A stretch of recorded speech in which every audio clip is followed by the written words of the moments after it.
Yeah. Intelligent, yeah, you still dropping wobble wobble.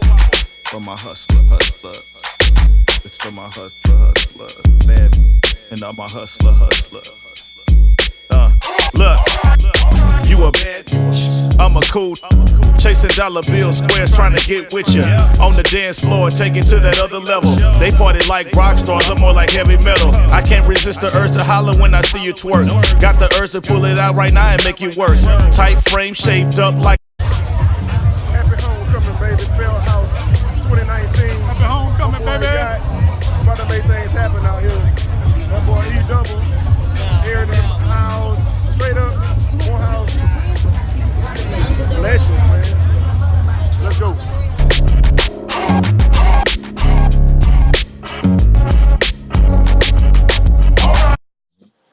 All right, action. Man, what's happening? Man, we in Studio Infinity. It's Trade Tracks. My boy Aaron. Flawless, if you want to call him Flawless, whatever you want to call him. Straight out of New Orleans, man. This is my crab brother. This is my boy. We became friends the first week of school before the freshmen got there because we were in the band. You could literally call this day one-ish. Day one-ish. Day one-ish. Yeah, exactly. Day one-ish. Yup. First day I meet him, my boy Ed, my boy Otis. They walking out the dorm. I'm walking in the dorm and I hear that accent. And I'm asking them, yo, baby? Where y'all from? We from New Orleans. Then they say, where you from? I say, I'm from Baton Rouge. They say, oh, okay, and walked on past me. Cause you know, to people in New Orleans, you know, there's New Orleans and then there's Louisiana. You know That's like Atlanta. We not from Louisiana. We from New Orleans. All the rest of y'all from Louisiana, you know. So, yeah, I guess. Yeah. See, me being from Baton Rouge, you know what I'm saying? That don't fly well. Yeah, but I mean, it's a mentality. It's just the way we look at it. I understand, and that's actually changed a lot over the years, man. Yeah. But yeah, back in '94, that's how it was. Like but that. within, I think, a day or two, we were pretty much inseparable once we got to Morehouse. For sure. So and here we are now. What is this? The 20th year? 99? Wow. We graduated 98, 99 in that area, and now here it is 2019, and we still kicking it. Kicking it. Still doing it. Right here. I went to Georgia Tech. He's dual degree as well. He went to A&T. They had their homecoming yesterday too. Yeah, right? yeah. North Carolina A&T was yesterday. Morehouse was yesterday. So here I am. There it is. Oh, you know what? I forgot to ask you, man. You chiefing or you drinking? Or neither? Oh man, I'm drinking. We're gonna pull up before we get started. You want a rum and ginger? Man, let's take it. All right. Now we pulled up. We had to take a short commercial break to pull up. I got a little Johnny Walker Black and ginger. He got a little Cuban rum and ginger beer. I got ginger ale. Yeah, man. You know what I'm saying? So now we pulled up. And here we go. I'm chiefing. You know. So without any further ado, here we go. So number one, entrepreneurship. One thing that I learned at Morehouse homecoming this year is that this must be the time for us to break away from the norm and go out and do what we really in our hearts want to do. And one of the things I want to say about this man here is 4 years out of school, he went out on his own, did his own thing. And I'm going to let him elaborate on what made him do what he did so early on. Took me 20 years. And here he is 4 years out and he does it. And he's successful to this day. So I'll turn it over to Aaron, man. I always kind of, you know, be to a different tune or whatever, you know. But when that's another story. Yeah, whole nother story. But you know, when I got to Morehouse, I didn't really decide. I hadn't really decided what I wanted to be. So I kind of looked at the list of majors and said, you know, since I'm undecided, what would be the most difficult thing to do? Because I like challenges in life. So I picked engineering. It was very, very difficult. You know, but you also were doing band and at a HBCU. Yeah. Before y'all started laughing, that HBCU band is probably up there with football and everything else. So this man was doing band as a section leader as a freshman. Yeah. And then was also running track on scholarship, both. Yep, run nigga run. How you learn a rap. But yeah, man. So found some difficulties in doing that. I'm from New Orleans, out the Magnolia Project. I was really on a scholarship or die, vibe when it came to college. So if somebody else wasn't paying for it, my parents wasn't about to come out with it because we wasn't in that position. Yeah, man. Pell Grant to the end. Thank you, USA government. I did get out. Perseverance again. When I got out, I did engineering and I loved it. I excelled at it. But the reason why I did it only 4 years, was because I found it difficult to perform my job on a high level when clients could talk to me like they wanted to, but I couldn't respond. And the way I grew up in the projects is, it's okay to have a disagreement with somebody, but you gonna say what you say. Now it's my turn to say what I say. And it don't quite work like that in corporate America. But I started making my exit strategy and implementing that exit strategy by taking some of the money that I had made in engineering and starting a LLC, for a parking company, and use some of those connects that I had made with engineering and building, buildings and properties and country clubs and hotels and restaurants, and getting to know who were the main players. Valet parking is something that I did. I was about to say, back when I was in school at Morehouse, that helped me get. So you made connections through that. Made connections through that, and that's what I learned about college. College was all about making connections to me. It was about, it was definitely about learning how to network. So that's where I needed to focus on, learning to make connections. And, that aspect of my knowledge that I gained from college has helped carry me through. So with that, being said, I made those connections through engineering to get the valet stuff going, because I started meeting restaurant owners. Then I started parking at the restaurant places, and I meet hospital execs, and I started parking at hospitals and so on and so forth. I started parking in '96, right up there. TGI Fridays in Buckhead, which no longer exists. Nothing exists in Buckhead anymore. Right, except the new shit. Man, it was great, man. So the new shit, but it was great, man. So I used that and used those opportunities to get where I wanted to be. I walked away from my engineering job and told them I was gonna go park cars, man. I'm gonna leave engineering while I'm making 20% of what I'm billing out. And I'm gonna go park cars and make 80% of what I'm billing out. Who the crazy? And I never look back, So that's what it's been for me, I played it that way, and I stepped out by faith, and failure was never really an option. Yeah, that brings us to your other business, which is is becoming more and more popular every time I look up on social media. Being in Atlanta, I'm not able to partake, except actually you can, because he actually ships too. I do ship. But he's also owner and operator of Soul Pie. This man can cook quiche. And yes, quiche, people. The first time you ever made quiche for us, man. This man took a whole Sunday to cook us a quiche.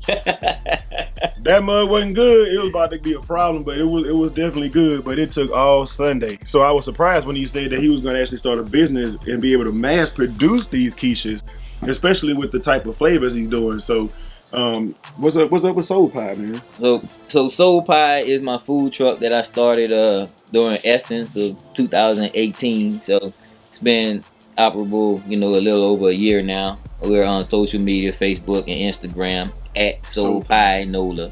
Like soul food, but you replace the word food with the word pie.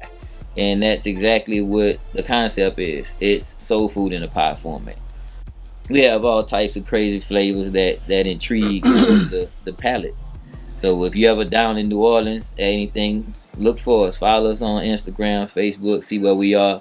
You definitely in for a treat. You come down during any festivals, look for us. Soul Pie. Soul Pie Nola. At Soul Pie Nola. At Soul Pie Nola. On IG. There you go. So Once you find IG, you can find everything. Oh yeah. Find all the skeletons. Yeah. So check us out. We got things that you never heard of. And name something. Name a flavor. Man, we got gumbo soul pie. They got gumbo in a pie, man. Gumbo in a pie blows people's mind, you know, when they try it, man. But it's amazing. Another big hit, we have what's called a Rasta pie, man. It's a vegan pie. And every time I sell it, I mean, it's just a crazy day when I break out that vegan pie. It's like a Caribbean feel to it. It's definitely a Caribbean. Definitely West Indian, you know, Jamaican feel. It's you know, it has mango rice in it, jerk veggies. Any similarity to I've always heard of Rasta pasta. Any similarities to that, or it's your own Rasta? No, the thing about it is, in a crazy way, there's no similarity to anything when it comes to soul pie. It's all original creations, you know. It's clearly making its own lane. Diesel. Yeah, always it's clearly making its own lane. There's nothing like it, and that's the one thing that people say about it, and it's originally delicious. I got about 30 flavors. I had the crawfish, like yeah, the crawfish burrow. If you like crawfish boil, if you like good old Louisiana style crawfish boil, yeah, that he pie makes it in. He puts it in a pie. Yes, so it's boiled crawfish, boiled potatoes, boiled corn, boiled mushrooms. You had one with some fried chicken and stuff in it. Yeah, that's the Sunday dinner. You know, the Sunday dinner has fried chicken, cabbage, yams, and it's topped with soul food. yeah, well. But and it's topped with it's garnished with mac and cheese. Go down to New Orleans and go check out Soul Pie. They pop up everywhere. Check out the Instagram, because I know you always throw your pop-ups on Instagram wherever you're gonna be. So pop-up shop Soul Pie everywhere, all around the city in New Orleans. Go check them out. And he does ship. Slide in DM, baby. Come on with it. All right. So, as I said, the reason why you actually came in town was because after 20 years of being out of college now, this thing called homecoming. Now, I stayed here in Atlanta and was a drumline instructor. Went to homecoming for years, you know, after we got out. And then over the last 7 years, I kind of been away coaching football, Little League football, and learning how to be a dad and all that kind of stuff. But congratulations on that one, man. You're doing a bang up job with that, baby. Something like that, man. I'm stumbling through it. Hey, man, we all fall, but we get up.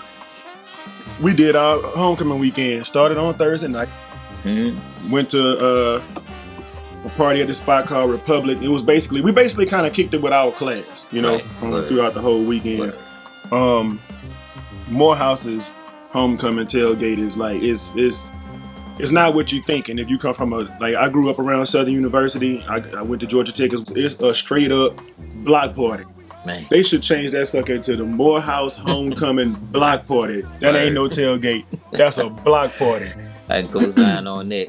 Been to plenty of block parties in my day. Man, I was surprised, man. It was crazy. The little food vendors were pretty cool. A lot of Caribbean flavor to it. Jamaican. You find me at a Jamaican spot. Cooking Jamaican food, jerk chicken, and oxtails and rice and peas, plantain, man. You know, that's my thing. So I was in heaven.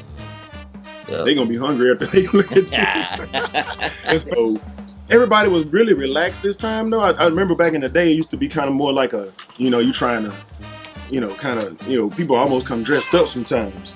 Mm-hmm. And here we go with the dad life. Here we go. Deon Cole. Mm-hmm. From Blackish. Yeah. Y'all need to see what he said about our homecoming. Yeah, Deon Cole's apology. But anyway, back to Morehouse homecoming. No idea that it was gonna be that epic. You know, like it was pretty epic, man. You know, it was a huge block party, man. A huge block party full of intelligent people. Yeah, yeah, man. It was crazy. Being from New Orleans, you know, I'm always on alert. I grew up around the second line. That was a different kind of block party, you know. But man, it was good just to be around, you know, people. You know, all in good fun. You know, no drama. You know. Man, we heard a loud noise, we didn't duck. Yeah. Because you wouldn't even think about that, man. You just knew it was all love. I mean, literally the whole weekend, the only time I ducked was when we were about to swag serve, you know?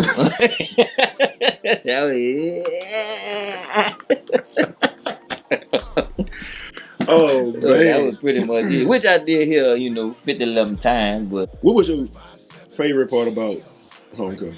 being that it's your first time coming back? Man, it was too many favorite parts to name, man. I mean, cause you got the basic favorite, the obvious favorite things of just the camaraderie of seeing everybody again. That was magical, man. Everybody looked good, man. Yeah, man, they looked good, man. Everybody looked good. At Morehouse and Spelman, walking around there yesterday, I saw people, we what, 43? Yeah. You know what I'm saying? On average, class of 98.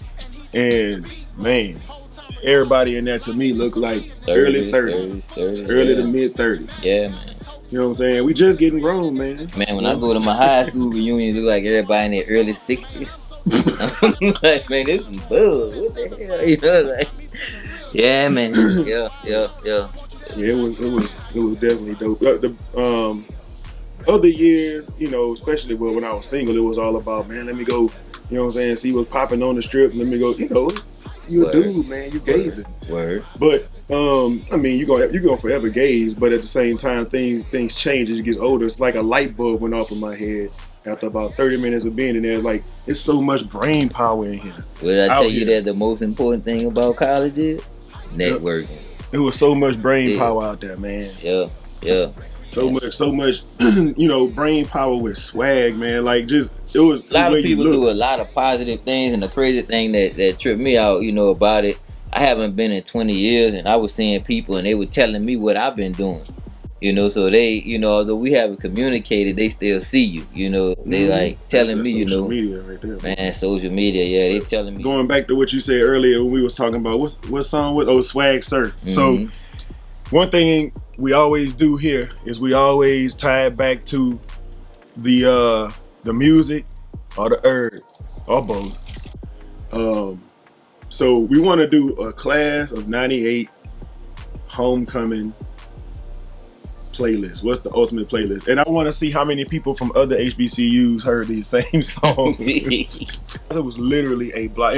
You got tents like tailgating at some other schools you might know about, but when you go, each tent is on 10. Like, it's a kitchen in there on one side. Yeah. The other side is like a living room, and you might have a DJ. Every tent had its own DJ. Yeah, man. And so, but it's one of the things that's funny.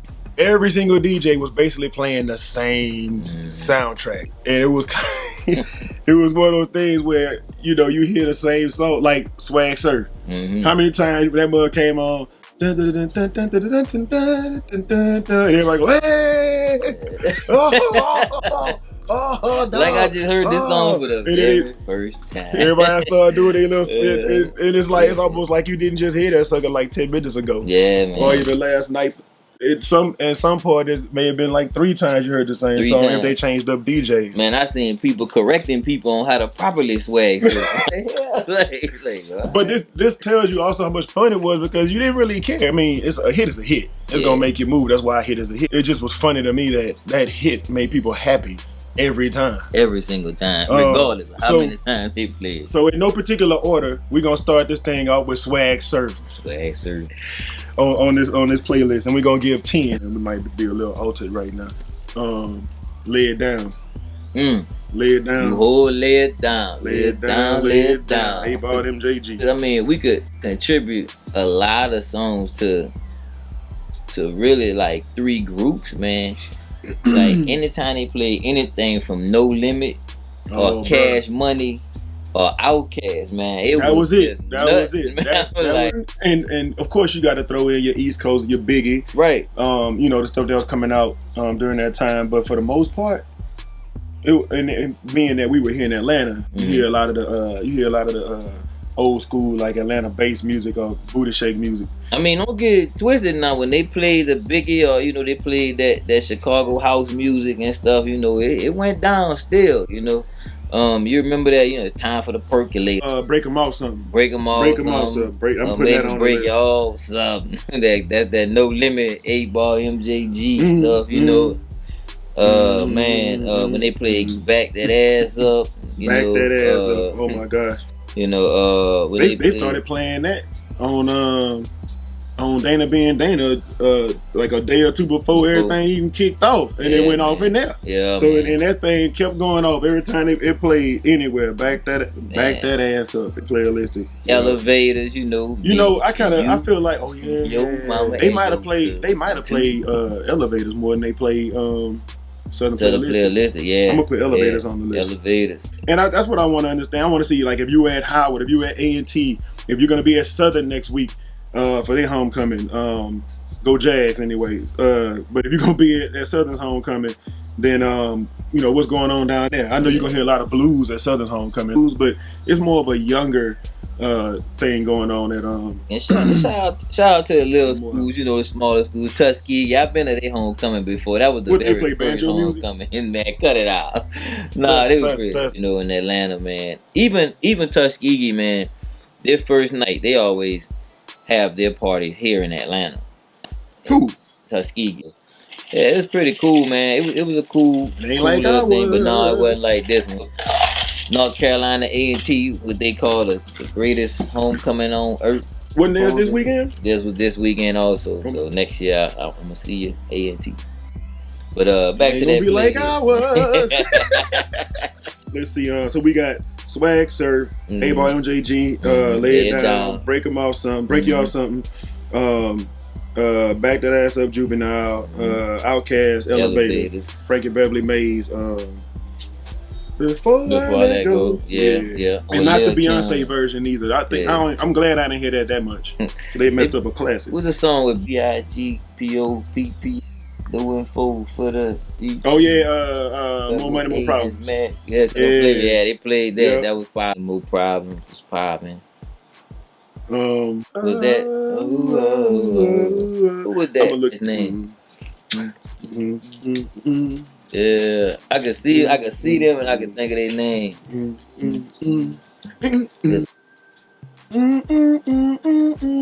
Turn my music high. Yeah. You don't know Jay-Z. what you do to me. Sure I do. Yeah, man. Just Blaze track. Yeah, that went off, man. I think it's higher. In the party, isn't that Queen Pen? Yes. Yeah. Queen Pen, yeah. We got 9 songs, number 10, and this is not all of them by a long shot, but this is just what I can. When I'm thinking about walking down the street, what did I hear? That's what three parties, 10 DJs, different DJs. Mm-hmm. I'm gonna go with a modern song that they played, The Baby, CEO. One for sure, some to you, should. Yeah. And it's probably a tie between that and Megan Thee Stallion, the one that he big old freak. Yeah, big old freak. Yeah. And honorable mention, Shorty Swing My Way. I think I only heard that maybe twice, but I just was happy to hear it. So My Boo. I know the other HBCUs had My Boo, so that's enough.